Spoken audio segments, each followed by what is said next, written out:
जय हिंद दोस्तों। आज का टॉपिक है आपका तंत्रिका तंत्र यानी कि नर्वस सिस्टम। ठीक है, अब नर्वस सिस्टम क्या होता है, अब इसके बारे में जानना है। ठीक है, अब देखिए नर्वस सिस्टम क्या होता है। सबसे पहले जानना है कि ये जो है, पहले जानना है कि सिस्टम किसको कहते हैं। ठीक है, तो सिस्टम किसको कहते हैं जब कई चीजें आपस में जुड़ी होती है, अगर उनमें से कोई एक चीजें भी हटा दी जाए तो उसका परफॉर्मेंस क्या होता है, खराब हो जाता है ना। वही सिस्टम कहलाता है ना, वही सिस्टम कहलाता है। तो उसी तरह अब आपको नर्वस क्या होता है, नर्वस सिस्टम क्या होता है वो जानना है। तो देखो, नर्वस सिस्टम हम उसको कहेंगे जो पूरे बॉडी को कंट्रोल करता है।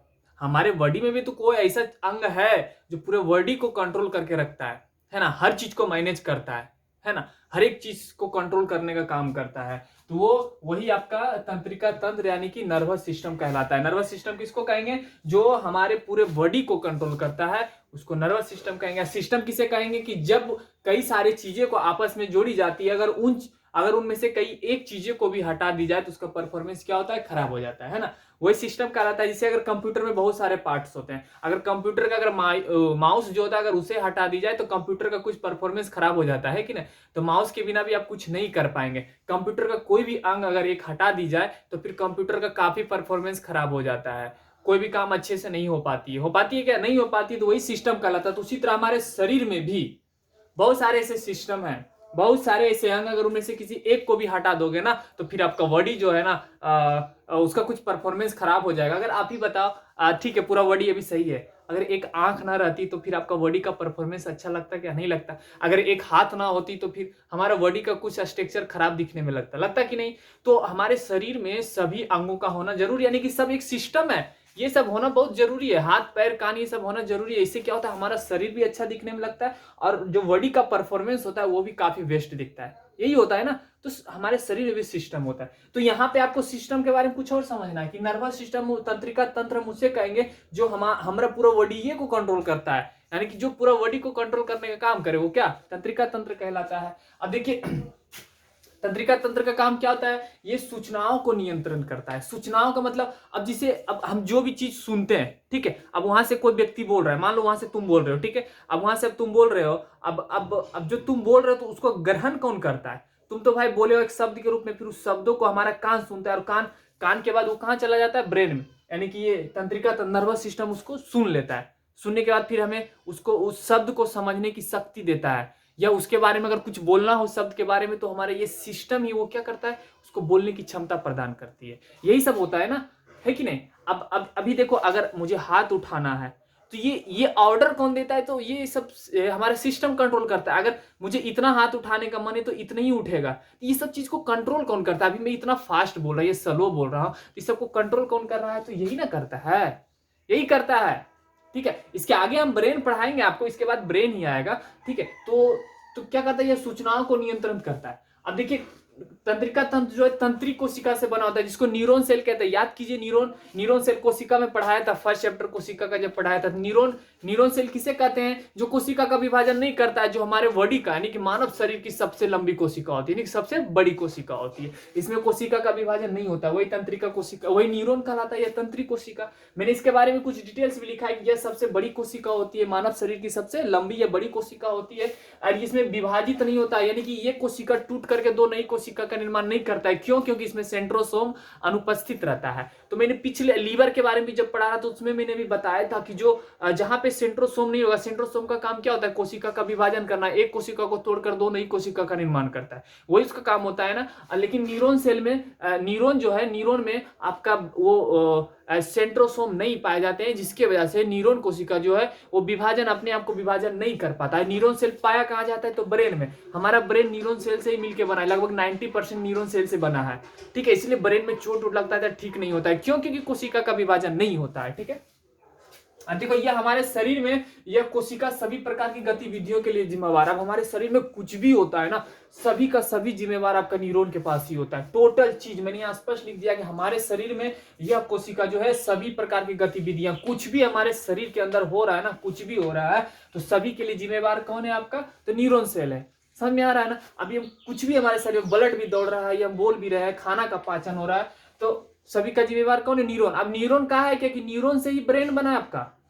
तंत्रिक कोशिका ऐसे ना, तंत्रिका कोशिका बनाने की ब्रेन बना है आपका। अब ब्रेन ही ना सब चीज को कंट्रोल करता है। कुछ भी हमारे मन में कुछ भी करने का विचार आता है तो सबसे पहले कहाँ आता है, ब्रेन में सोचते हैं। अब ब्रेन फिर हमें आदेश देता है कुछ करने का, तब हम कर पाते हैं, यही होता है ना। तो इसीलिए सारी गतिविधियों का हमारे बॉडी में जितने भी प्रोसेस होते हैं, जो कुछ भी होता है हमारे बॉडी में, सभी के लिए जिम्मेवार कौन होता है, आपका न्यूरॉन सेल। कौन होता है बाबू, तंत्रिका कोशिका। न्यूरॉन को हिंदी में क्या कहते हैं, तंत्रिका कोशिका। ठीक है, यहां तक कोई दिक्कत नहीं, चलिए ठीक है। अब देखो इसीलिए न्यूरॉन सेल को कार्यात्मक समन्वय की इकाई कहते हैं, यानी कि फंक्शनल कोऑर्डिनेशन कहते हैं। फंक्शनल कोऑर्डिनेशन कहते हैं। कार्यात्मक मतलब क्या होता है, काम करना, है ना। समन्वय, सभी कार्य को ये नियंत्रित करता है, सभी के लिए जिम्मेवार होता है, इसीलिए इसको फंक्शनल कोऑर्डिनेशन कहा जाता है। ठीक है, यहां तक कोई दिक्कत नहीं है। अब मैंने यहाँ पे लिखा है, अब यहाँ पे अगला क्या है कि आखिर न्यूरॉन सेल का निर्माण कहाँ होता है। तो न्यूरॉन सेल का निर्माण भ्रूण के बारे में पढ़े हो, लीवर में बताया था कि लीवर का एक भाग होता है एक्टोडर्म्स, जहां से भ्रूण को क्या मिलता है, उसको ऊर्जा मिलती है। उससे उसका क्या होता है, भ्रूण को मतलब वृद्धि करने के लिए जितने भी चीज की आवश्यकता होती है, ऑक्सीजन वगैरह, तो वो सब कहां से मिलती है। तो लीवर का एक भाग एक्टोडर्म्स, वहां से एक नली निकली होती है जो भ्रूण के नाभि से जुड़ा होता है, वहीं से बच्चे को सारा पोषण मिलता है। तो देखो ये भ्रूण जो न्यूरॉन है, न्यूरॉन भ्रूण की एक्टोडर्म से बनता है। इसका निर्माण कहाँ होता है, एक्टोडर्म्स में होता है। तो एक्टोडर्म कहाँ पाया जाता है, लीवर के पास, है ना। अब देखो सभी प्राणी की बात कर रहा हूं, ओनली मानव की बात अभी मैं नहीं कर रहा हूं। अभी जो है सभी प्राणियों का तंत्रिका तंत्र जो होता है, सभी प्राणियों का तंत्रिका तंत्र। तो दुनिया में तो बहुत सारे प्राणी है, पक्षी है, जानवर है, सांप है, बिच्छू है, रेंगने वाले हैं, उड़ने वाले हैं, दौड़ने वाले, सभी तरह के हैं, है ना। तो सभी प्राणियों का जो तंत्रिका तंत्र होता है ना, वो अति विशिष्ट प्रकार की कोशिकाओं से बना होता है। अति विशिष्ट मतलब काफी मतलब अलग तरह की कोशिकाओं से बना होता है। जिस तरह हम लोग में न्यूरॉन का होता है, तो जानवर में जरूरी नहीं है कि उसका भी तंत्रिका तंत्र न्यूरॉन सेल से होता है, हो सकता है उसका और अति विशिष्ट प्रकार की कोशिका से बना हो।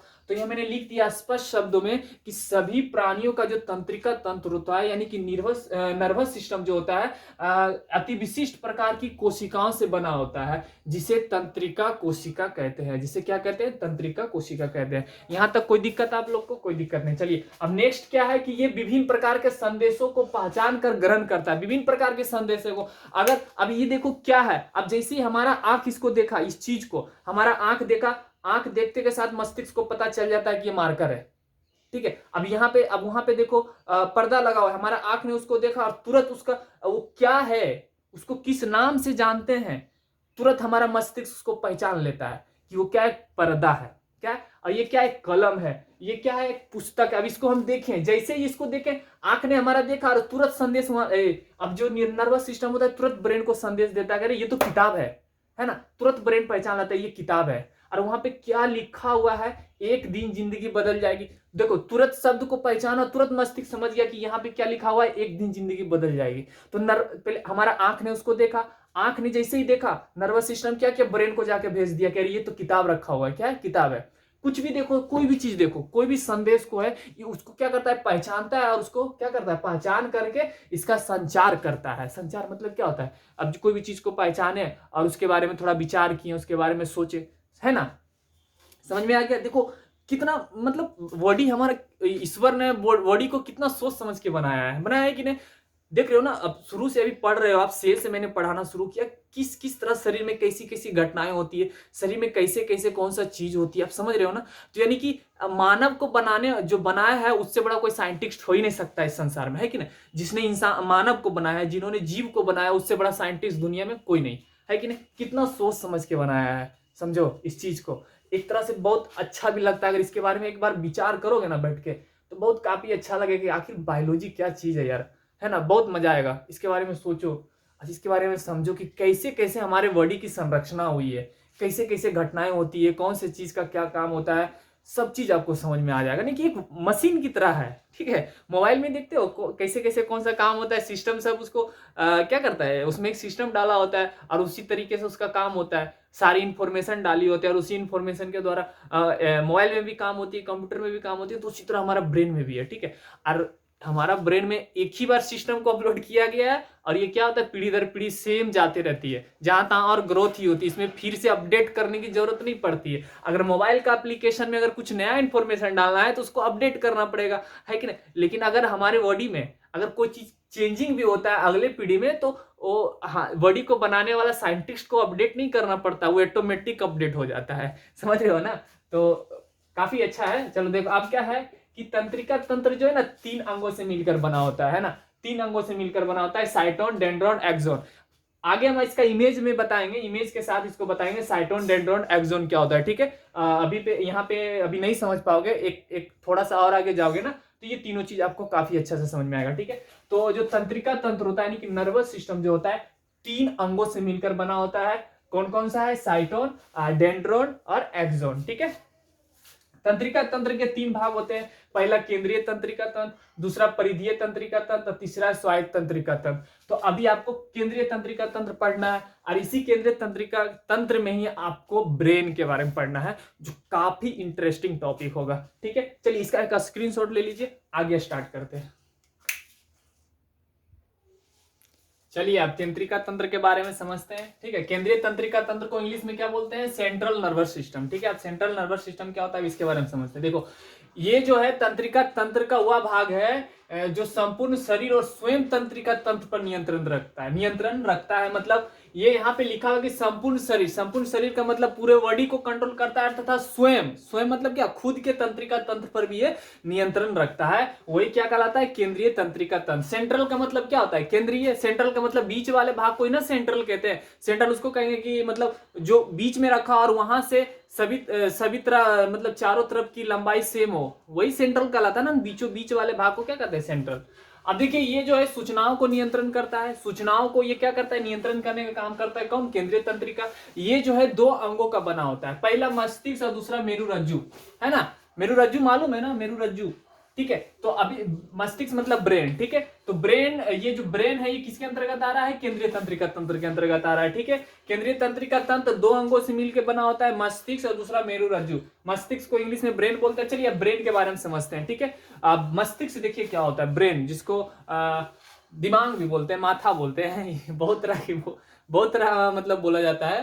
तो देखिए अब ब्रेन क्या होता है इसके बारे में समझते हैं। सबसे पहले जानना है कि ब्रेन जो है, अभी पीछे भी मैंने बताया कि ब्रेन जो है तंत्रिका कोशिका का बना होता है। किसका बना होता है? तंत्रिका कोशिका का, यानी कि न्यूरॉन सेल जिसको कहते हैं, है ना। ब्रेन किसका बना होता है? तंत्रिका कोशिका का। मैंने पिछला क्लास में भी बताया था कि ब्रेन जो है बबुआ 2 कोशिकाओं से मिलकर बना होता है, लेकिन 90% आपका न्यूरॉन होता है जो कि कोशिका का विभाजन नहीं करता है, और 10% जो है आपका गिलियल सेल से बना, गिलियल सेल भी होता है जिसमें सेंट्रोसोम पाया जाता है। अब इस जो 10% गिलियल सेल है ना, इसमें सेंट्रोसोम पाया जाता है, और गलती से ये कोशिका का विभाजन कर देता है तो ब्रेन ट्यूमर नाम की रोग हो जाती है, ऐसा ही करके। हाँ, ब्रेन ट्यूमर, जिसको ब्रेन कैंसर भी कहते हैं शायद, है ना। तो ब्रेन मुख्य रूप से 2 कोशिकाओं से मिलकर बना है, लेकिन 90% जो है आपका न्यूरॉन सेल से बना हुआ है, ठीक है। इसलिए दिमाग उमाग में माथा उथा में चोट लगता है तो व्यक्ति या तो कोमा में चला जाता है, नहीं तो पूरे एक बार ऊपर ही चला जाता है, ऐसा ही होता है ना। इसलिए पुलिस बोलता है कि बाबू जब भी बाइक चलाओ ना तो कम से कम हेलमेट पहन के चलाओ। पूरा अगर शरीर में अगर हाथ पैर टूट जाएगा तो ठीक हो जाएगा, लेकिन कहीं जो ब्रेन में चोट लग गया बबुआ तो एक बार ऊपरे में ठीक होगा। धरती पे तो कोई उपाय नहीं है, ऊपरे में ही ठीक होगा, समझ रहे हो ना। इसीलिए बाइक जब भी चलाओ तो हेलमेट पहन के चलाओ, एकदम बहुत जरूरी है ना। मजबूरी नहीं बल्कि जरूरी है। मजबूरी में हेलमेट नहीं पहनना है, जरूरी है उसको पहनना। शौक से भी नहीं पहनना है, बचाव के लिए पहनना है, हमें मस्तिष्क को बचाना है। लेकिन आजकल के लड़का लोग हीरोगिरी दिखाने के चक्कर में हेलमेट ही नहीं पहनता है, और वही कहीं जाके ठोका जाता है तो हाथ पैर टूट जाता है, माथा में कहीं चोट लग गया तो गया ऊपर, समझ रहे हो ना। तो इसीलिए बाइक जब भी चलाओ तो एकदम बाबू हेलमेट पहन के चलाओ। एकदम रिक्वेस्ट है हमारा आप लोग से कि जब भी बाइक चलाओ तो हेलमेट पहन करके, कभी भी दिखाने के चक्कर में मत बाइक चलाना, ठीक है, समझ रहे हो ना। इसलिए मैं बता दे रहा हूं आप लोग को, और रीजन भी बता दिया कि क्यों हेलमेट पहनना है। कि ब्रेन में जो न्यूरॉन सेल है वो कोशिका का विभाजन नहीं करता है बाबू। जब वो कोशिका का विभाजन नहीं करेगा तो फिर मस्तिष्क ठीक कहां से हो पाएगी। हाथ पैर वगैरह जो है यहाँ पे अगर कट भी जाता है तो देखते हैं कुछ दिन के बाद, अगर यहाँ पे कट जाता है तो कुछ दिन के बाद वो ठीक हो जाता है। इसका मतलब है कि उसके आसपास के जो कोशिका है वो टूट करके 2 नई कोशिका का निर्माण कर लेता है, लेकिन ब्रेन में ऐसा होता ही नहीं है, तो ब्रेन ठीक कहां से होगा। समझ रहे हो ना मेरा बात को। इसी वजह से हेलमेट पहनना जरूरी है। सरकार पागल नहीं है जो सबको बोलता है हेलमेट पहनो हेलमेट पहनो। सरकार पागल है क्या? सरकार को क्या जा रही है? लेकिन आपके बचाव के लिए बोल रही है ना। तो आपको पहनना चाहिए, इस चीज को मानना चाहिए। अब देखो ब्रेन की जो वजन होता है, ये जो ब्रेन है उसका, ये पूरा ब्रेन नहीं है बबुआ, ये सब जो दिख रहा है ना आपको, ये तो उसका कवर है। देखते हैं गाड़ी उड़ी का जो इंजन होता है आगे उसका कवर होता है, जब उसको उठाओगे ना तो उसके अंदर वाला पार्ट दिखेगा। तो आगे जो रहता है ना, ये सब जो कवर है, ब्रेन को ढक के रखा है, ब्रेन को बचाने के लिए ये सब इतना बड़ा ये बना है, ठीक है। जो बॉडी का जो जिस साइंटिस्ट ने इस बॉडी को बनाया है ना, बहुत सोच समझ के बनाया। वो सोचा ससुरा ब्रेन तो भाई बहुत खतरनाक है, अगर उसको चोट लग जाएगा तो ठीक नहीं होगा, तो उसको बचाव कैसे किया जाए। तो उसने ऐसा दिमाग लगाया ना, इतना इतना इतना बड़ा जो दिख रहा है ना खोपड़ी, ये खोपड़ी ऊपर में डाल दिया कि अगर थोड़ा बहुत चोट लगेगा ना तो खोपड़ी बर्दाश्त कर लेगा, ठीक है। तो ये ब्रेन का कवर है, ये क्या है, ब्रेन का कवर है, समझ में आया ना। तो ब्रेन की जो लंबाई वजन जो है, ब्रेन की वजन जो है आपका 1300 से 1400 ग्राम तक होती है, ठीक है। अब देखो जो हमारा ब्रेन है ना, 100 बिलियन न्यूरॉन सेल से बना होता है। 100 कितना, हमारे ब्रेन में कितना न्यूरॉन सेल होता है, 100 बिलियन। लेकिन उसमें जो काम करता है आपका 15 बिलियन ही एक्टिव, 15 लाख न्यूरॉन ही एक्टिव होता है, सॉरी 15 बिलियन न्यूरॉन ही एक्टिव होता है। लेकिन हमारा ब्रेन में न्यूरॉन सेल पाया कितना जाता है, तो 100 बिलियन पाया जाता है। लेकिन उसमें एक्टिव कितना रहता है, तो 15 बिलियन ही एक्टिव रहता है। सोचो 15 बिलियन ही एक्टिव रहता है, ठीक है। 15 पूरे वर्ल्ड में ना 15 बिलियन ही न्यूरॉन सेल एक्टिव है, और यही 15 बिलियन एक्टिव रह करके संसार को इतना बदल रहा है। अगर जिस दिन 100 बिलियन न्यूरॉन सेल अगर काम करना शुरू कर दे तो धरती को भी उठा लेगा मानव लोग, समझ रहे हो ना। तो 15 बिलियन ही न्यूरॉन सेल काम करता है हमारा ब्रेन में, तब तो दुनिया इतनी तेजी से बदल रही, इतना ज्यादा ग्रोथ कर रही है। और 100 बिलियन अगर काम कर ले तो समझ जाओ क्या हो सकता है, मानव क्या क्या कर सकता है इंसान, सोच रहे हो ना, ठीक है ना। तो भगवान भी बड़ी सोच के बताया कि अगर कहीं जो इसको ज्यादा अगर न्यूरॉन सेल अगर इसका मस्तिष्क में काम करने लगा तो भगवान फिर गड़बड़ कर देगा मानव लोग। ऐसे भी तो गड़बड़ कर ही रहा है, तो और ज्यादा गड़बड़ कर देगा। इसलिए 15 बिलियन ही न्यूरॉन सेल काम करता है हमारा मस्तिष्क में, ठीक है। हालांकि उसमें 100 बिलियन पाए जाते हैं, ठीक है। अब देखो न्यूरॉन सेल एक्टिव कब होता है, ये बनता कब है, तो 5 साल, 0 से 5 साल के बीच में ये सक्रिय होता है। जब बच्चे 0 मतलब क्या, शून्य, जब से वो गर्भ में रहता है, गर्भ में जब पल रहा होता है, तब से लेकर के 5 साल की उम्र तक ये न्यूरॉन सेल सक्रिय होता है, यानी कि एक्टिव होता है ना। उसका धीरे धीरे वो बनता है न्यूरॉन सेल, ठीक है। इसीलिए बचपन में बच्चे को जो चीज एक बार सिखा दोगे ना, वो कंटिन्यू बुढ़ापा तक याद रखता है। क्यों? क्योंकि उस समय जो है 5 साल की उम्र तक जो न्यूरॉन सेल होता है वो एक्टिव ही होता है, ठीक है। और उस समय जो बच्चे को जो चीज आप सिखा दोगे ना, जीवन में कभी भूलेगा ही नहीं, ठीक है, कभी नहीं भूलेगा, ठीक है। अब देखिए मानव मस्तिष्क को, मानव का जो मस्तिष्क है, ये दुनिया का सबसे कठिन संरचना है। आज तक कोई साइंटिस्ट समझ ही नहीं पाया कि मस्तिष्क कैसे कैसे बना, मतलब इसका निर्माण इस तरह से किया गया है ना कि किसी साइंटिस्ट को समझ ही नहीं आता है। इसीलिए साइंटिस्ट ने बोल दिया कि ये जो है मानव मस्तिष्क जो है दुनिया का सबसे कठिन संरचना है। दुनिया में एक से एक बड़ा बड़ा मशीन बना है, देखियो काफी बड़ा बड़ा मशीन बना है, बड़ा बड़ा जहाज बना है। उस चीज को समझना आसान है, उस चीज को समझ गया साइंटिस्ट, समझ के उसको बनाया भी और बना भी रहा है। लेकिन ये मस्तिष्क की संरचना कैसे हुई है ना, आज तक समझ ही नहीं पाई। इसलिए मस्तिष्क जो है दुनिया का सबसे कठिन संरचना माना जाता है, ठीक है। समझ ही नहीं आता है। लगभग माना जाता है कि एक इंसान 24 घंटा में लगभग 70,000 नई चीजों को सोचती है, 70,000 नई चीजों को सोचती है एक 24 घंटे में। सोचो हमारा मस्तिष्क, अभी हम आपसे बात कर रहे हैं, अब थोड़ा सा देर अगर रुक गए तो फिर हमारा मन में दूसरा विचार आ गया, यानी कि अलग अलग विचार आते रहते हैं, मन में आते रहते हैं, पता नहीं ये कहाँ से आता है, कहाँ चला जाता है, कैसे ये होता है, समझ नहीं आती है। इसीलिए ब्रेन को जो है संसार का सबसे कठिन संरचना माना गया है, ठीक है, समझ में आ गया। अब ये देखिए ये केंद्रीय कोड, मस्तिष्क स्तंभ, अनुमस्तिष्क जिसको कि सेरिबेलम बोलते हैं, और पर मस्तिष्क, इसी से बना होता है। आगे ये सब पढ़ोगे आप, आगे अभी पढ़ना है आपको, ठीक है, डरना नहीं है, आगे पढ़ाएंगे हम ये सब क्या होता है, ठीक है। आगे देखिए ब्रेन जो है 8 हड्डियों के एक ग्रुप से ढका होता है, 8 हड्डियों के एक ग्रुप से ढका होता है जिसे क्रेनियम कहते हैं, ठीक है। जो 8 हड्डियों का ग्रुप होता है, उसी 8 हड्डियों के नीचे ब्रेन हमारा स्थित होता है। उस हड्डी का नाम क्या है बाबू? क्रेनियम। तो क्वेश्चन पूछा जा सकता है हमारा ब्रेन किस हड्डी के नीचे स्थित है, तो क्रेनियम नाम की हड्डी के नीचे स्थित है। उसकी संख्या कितनी है? तो 8 है ना। ये जो दिख रहा है ना ऐसे करके, यहाँ से ऐसे रहता है, वही हड्डी है, ये 8 वो हड्डी है, इसको क्रेनियम कहा जाता है, ठीक है। और इसी हड्डी के नीचे, जस्ट नीचे ब्रेन आपका स्थित होता है, ठीक है। अब आगे देखिए क्या बोल रहा है कि जो 8 हड्डियां होती है एक दूसरे से जुड़ा होता है, और उसी ज्वाइंट को जो जुड़ा होता है उसके ज्वाइंट को फाइब्रस कहते हैं। फाइब्रस को हिंदी में रेशेदार बोलते हैं। फाइब्रस को हिंदी में क्या बोलते हैं? रेशेदार कहते हैं। तो ब्रेन जिन 8 हड्डियों के नीचे स्थित होता है उस हड्डी को क्या कहते हैं? क्रेनियम कहते हैं। और वो जो हड्डी है ना वो आपस में जुड़ा होता है और उसके ज्वाइंट को क्या कहते हैं? फाइब्रस कहते हैं, रेशेदार। क्या कहते हैं? फाइब्रस कहते हैं। ठीक है, याद हो गया। अब देखो, अब मान लो कि ये आपका 8 गो हड्डी हो गया ब्रेन वाला, जिसके नीचे ब्रेन स्थित है। और ब्रेन जो है ना, हड्डी के जस्ट नीचे एक झिल्ली पाई जाती है जो पूरा ब्रेन को घेर के रखता है, पूरा ब्रेन को।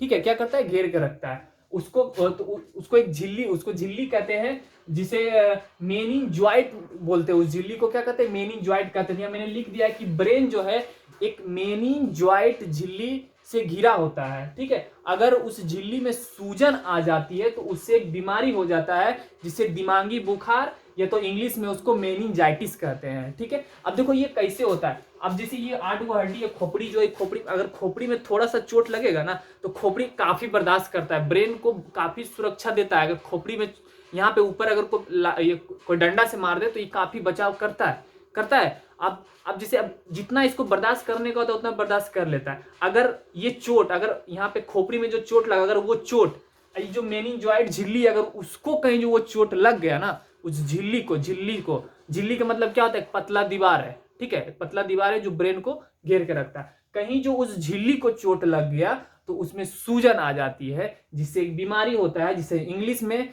मेनिंजाइटिस कहते हैं और हिंदी में दिमागी बुखार कहते हैं। ठीक है, समझ में आ गया। अब यहाँ पे बात आती है कि कोई भी चीज, ठीक है, हम सुनते हैं, ठीक है, अब उस चीज को हमारे मस्तिष्क तक पहुंचाने का काम कौन करता है? सवाल ये भी आती है ना। अब जैसे चोट लगा पैर में, तो भाई चोट पैर में लगता है, हमको पता चल जाता है कि पैर में या तो कोई चींटी भी काटता है या कोई सुई भी चुभ जाता है पैर में, तो हमें पता चल जाता है। तो आखिर उस संदेश को पहुंचाने का काम कौन करता है ब्रेन तक? तो सोडियम करता है। याद रखिएगा, सोडियम। कौन? सोडियम का होना हमारे शरीर में बहुत जरूरी है। ठीक है, और जिसके शरीर में सोडियम की कमी रहेगा ना तो उसका पैर में कितना सुई चुभो उसको पता ही नहीं चलेगा। ठीक है, तो सोडियम का होना हमारे शरीर में बहुत जरूरी है। क्या है? कि सोडियम ही ब्रेन तक किसी भी संदेश को पहुंचाने का काम करता है। ठीक है, हो गया।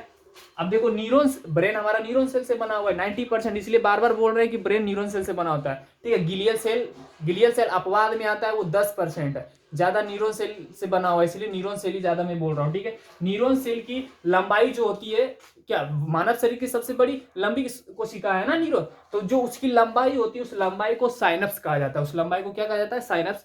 तो आप कह सकते हैं कि न्यूरॉन सेल की जो लंबाई होती है उसे क्या कहते हैं? साइनप्स कहते हैं। न्यूरॉन सेल की लंबाई को क्या कहते हैं? साइनप्स कहते हैं। ठीक है ना। अब देखो, ब्रेन का जो सिरा होता है, ब्रेन, आगे हम आपको डायग्राम बताएंगे बना करके। ठीक है, यहाँ पे जगह नहीं है इसीलिए नहीं बन पाया। ठीक है, तो ब्रेन का जो सिरा होता है जहां से जुड़ा होता है उसको एक्सोन कहते हैं। पीछे बताया था ना, एक्सोन, डेड्रोन वगैरह बताया था ना आपको। तो अब आगे जब हम इसका चित्र बनाएंगे ना मस्तिष्क का, न्यूरॉन सेल का, उसमें समझ में आ जाएगा आपको। ठीक है, तो ब्रेन का जो सिरा होता है जहां से जुड़ा होता है उसको क्या कहते हैं? एक्सोन कहते हैं। ठीक है, चलिए इसका एक स्क्रीनशॉट ले लीजिए।